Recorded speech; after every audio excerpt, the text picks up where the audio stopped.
با خطاب از دیده بر من می کنی ارشاد دل. کاش می شد می رسیدی گاه بر امداد دل. در بشارتهای سودایت رسان بر جان من، وعده ای از بوسه تا افزاییم بر داد دل. من چو با وصف نگاهت مژده بر خوبان دهم، دیده دوزم بر در آری سر به استمداد دل.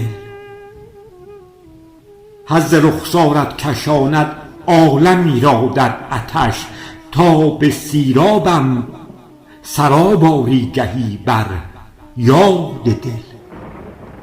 در اقامتهای رویا بر سرم با قامتت کن قیامت، تا فزاید حظت از رخداد دل.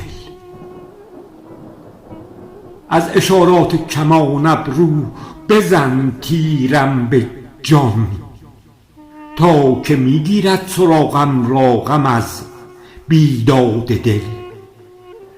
گسترد سودای عشقت چون میان ملک جان، سینه مالامال دردآور به استعداد دل. کن نظارت بر عزیمتهای دل بر عاشقی، در هوای عاشقانه بشنو از فریاد دل.